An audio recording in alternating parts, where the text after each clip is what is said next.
Retrabalho.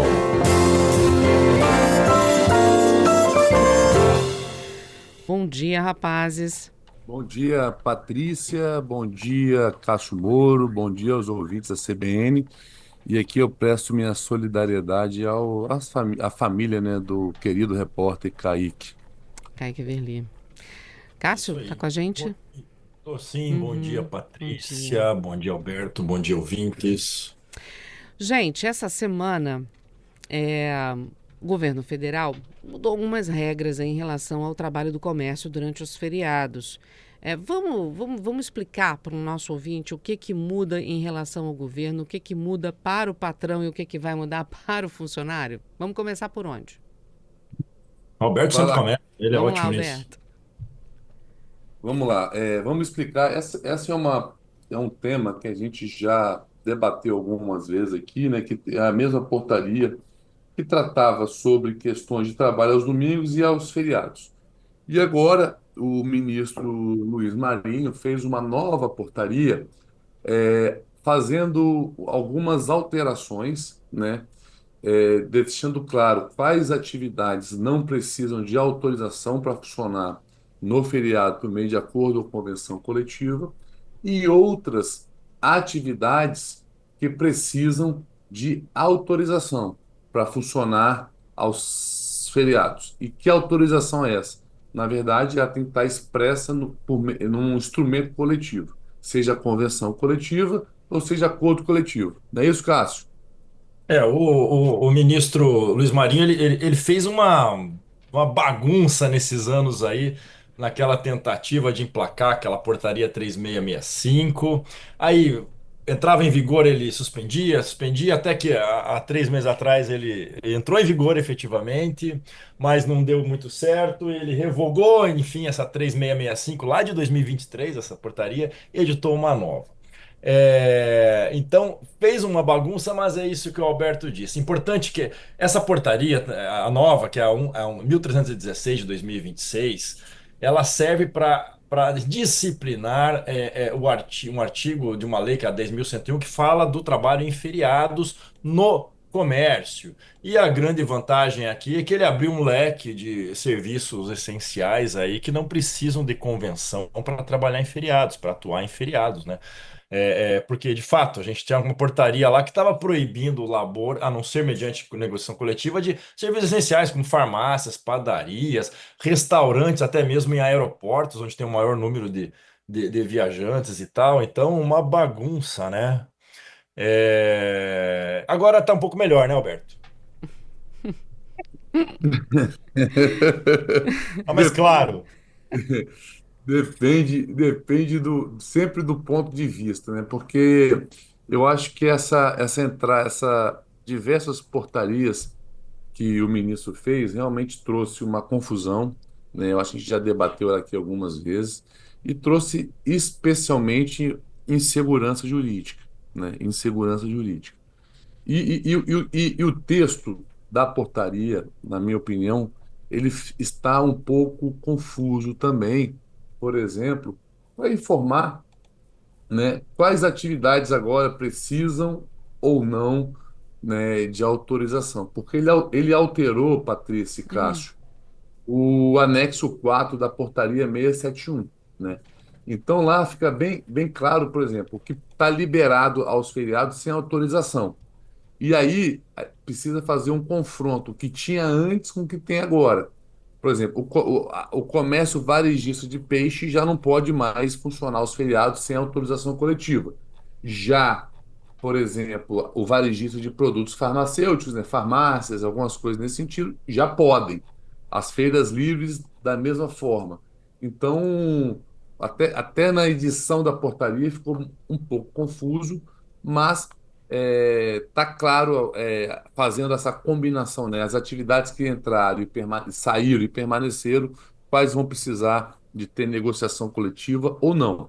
Mas é importante esclarecer para os ouvintes que isso não tem a ver com o domingo, porque o domingo ele deixou claro que vai seguir as normas da lei lá 10.101. só para Importante feriado, também né? esclarecer que é só para o comércio. Ah, legal. Uhum. Legal. Agora, uma pergunta. E se for alguma. E se o setor não tem uma representatividade sindical para os funcionários? Como é que faz? Você não tem um sindicato para ordenar isso agora junto com o patrão. Como é que vai fazer? A portaria também traz a solução disso, tá? Onde não houver o sindicato que representa a categoria profissional e econômica, para fazer essa celebração coletiva, vai se aplicar aqui o artigo 611, né, da CLT, que é o parágrafo segundo, onde vai poder ali as pessoas fazerem esse termo de autorização, Patrícia. Bom, de alguma forma, eu achei curioso vocês falarem sobre a bagunça, né, que foi feita, porque tem bagunça que organiza no final, mas tem bagunça que continua deixando bagunçado. Eu fiquei meio com a impressão de que a bagunça continua, Cássio. É, é uma situação, para começar, Hum, é uma situação um pouco contraditória, paradoxal. uhum, Normalmente, sindicatos negociam uma melhoria dos direitos do trabalhador. Nesse caso, os sindicatos vão negociar um trabalho aos feriados, né? Ou seja, ele vai ter que trabalhar se o sindicato permitir. É o contrário da coisa, né? sim, A ideia é permitir trabalho aos feriados, o sindicato pode negociar de não ter esse trabalho ao fim de semana, né?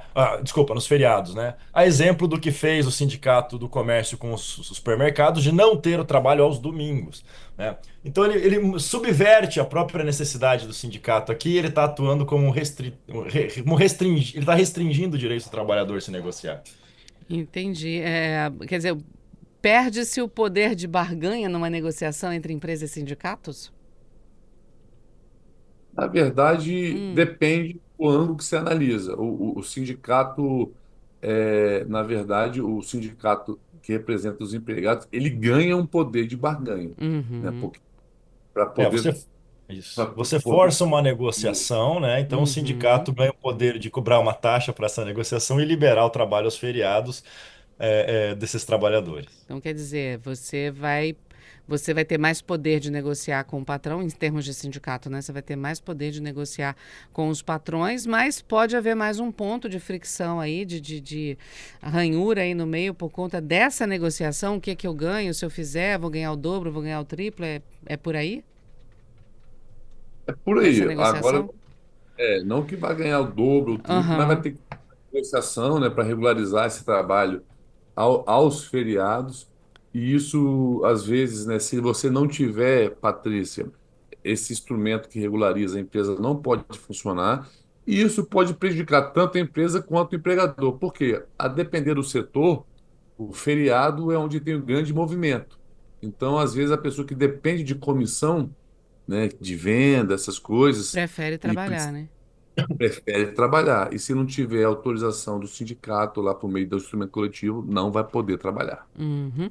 Temos perguntas dos nossos ouvintes, né, Temos sim Adalberto? Cássio e Neymer aqui as ponderações dos nossos ouvintes. O nosso ouvinte Ramon tá dizendo aqui, rapaz, que é o seguinte: o problema quando a gente fala de negociação coletiva é que muitas vezes quem tá ali nessa negociação, segundo o nosso ouvinte Ramon, não conhece as escalas de trabalho, Patrícia. A realidade, A né, do realidade. outro. E aí, né, Mercácio? A gente fala, cada caso realmente é um caso, né? Mas, em se tratando de escala, Patrícia, se tiver feriado na semana, né, não vai poder ter essa escala no feriado, salvo autorização expressa em um instrumento coletivo, né, Cássio? Os sindicatos, na verdade, se for uma convenção coletiva que é mais ampla, atinge todas as empresas da categoria, pode ser que tenha algum probleminha com uma ou outra empresa que adota em escalas diferentes. Mas se for o acordo coletivo, que é a própria empresa negociando com o sindicato, Ramon, que é o ouvinte, há um conhecimento maior, há uma adequação melhor àquela necessidade. Então depende de cada situação, evidentemente depende de cada sindicato, qual é a capacidade dele de negociar ou não, né? Então. É muito tópico falar isso, não pode se generalizar. Uhum. E só trazendo uma informação mais clara para o nosso ouvinte, Patrícia, Hum. onde não houver sindicato, né, na base, quem vai poder negociar vai ser a federação, né, ou a Uhum. confederação. Então, por certo, vai ter essa abrangência aí por meio de federação ou confederação. Beleza. Mais uma pergunta, Adalberto? Tem sim, o nosso ouvinte Tarso tá aqui dizendo, gente, que na visão dele não tem bagunça não, tá? Ele tá Olha, defendendo aqui que o que a gente tá vendo aqui, Cássio e Neme, é o fortalecimento dos sindicatos. E que muitas das vezes ali, os patrões, segundo a defesa do nosso ouvinte, não querem saber muito de fortalecimento dos sindicatos, não. é. Mas a bagunça, até concordo com ele, né? Os sindicatos têm que ter mais poder. O problema é a bagunça do Ministério do Trabalho e Emprego de editar uma norma, suspender uma norma, editar uma norma, suspender uma norma, e agora editar uma nova norma, cancelando a norma antiga. Essa insegurança, essa falta de firmeza do Ministério do Trabalho e Emprego criar uma regulamentação definitiva é que gera insegurança. Então pode ser que daqui 2 meses, 3 meses, a gente esteja aqui falando de uma nova regulamentação, porque tá uma incerteza de 3 anos aí, né? Então, esse é o ponto. Né? Perfeito. Exatamente. A bagunça não é empoderar como foi empoderado os sindicatos, mas na verdade a bagunça é igual aquele meme, né, daquele filme lá, Karate Kid. Coloca casaco, tira o casaco. Coloca o casaco, tira o casaco. É mais ou menos isso. É porque a gente sai, vamos ver se a gente consegue resumir, né, de uma forma. A gente sai de uma transição de um modelo que era a autonomia do empregador para um modelo agora que depende de uma convenção coletiva para os empregados, que podem ter uma representatividade através de um sindicato. Na falta de um sindicato, você vai para as instâncias superiores, como federações, né? Confederações acima. Agora, isso de alguma forma, pode gerar algum tipo de, não sei, passivo trabalhista, autos de infração, caso haja divergência na interpretação dessas exceções aí das portarias? A Ô, insegurança também Patrícia, passa por isso, não? Patrícia, toda norma trabalhista que surge, ela gera uma externalidade chamada passivo trabalhista. Uhum, Sempre vão ter dúvidas, vão criar problemas, interpretações diversas. Então, isso faz parte da própria estrutura jurídica. Criou-se uma norma, ela é aplicável, não é? Como ela vai ser aplicável? Na dúvida, isso tende a criar uma pacificação jurisprudencial anos depois, lá por jurisprudência. Então, sempre gera. Isso a gente não tem dúvida. beleza. Agora, sobre o bem-estar social, saúde mental, que a gente vem falando muito. A gente até brincou aqui antes do quadro começar. Todo mundo curte um feriado, todo mundo quer folgar um feriado. Mesmo aqueles que dependem de comissão e que num feriado podem até ganhar um pouco mais por conta disso, como o Neymer falou.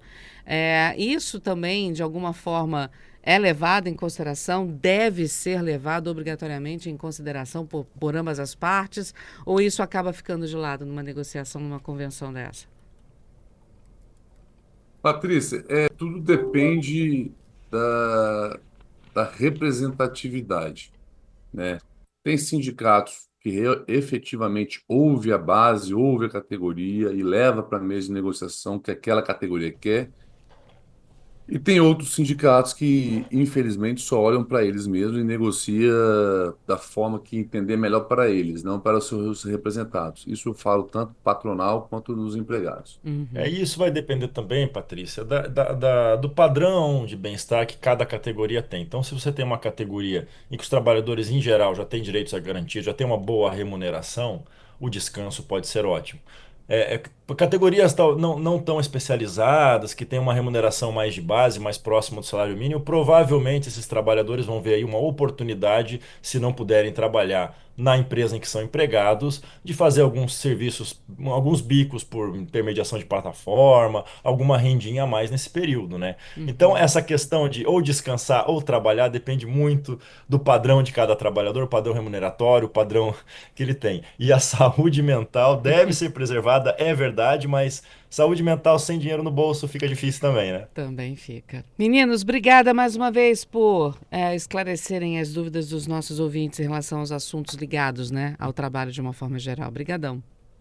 Obrigado, Patrícia. Sempre um prazer estar aqui com você, com meu amigo Cássio. Um abraço pelo Adalberto e a todos os queridos ouvintes da CBN, hoje em nome da minha querida amiga Beatriz Dites. É Isso isso aí, aí. um abraço para vocês, Patrícia, Adalberto, Alberto e todos os ouvintes. Até semana que vem. Até quinta que vem. Obrigada.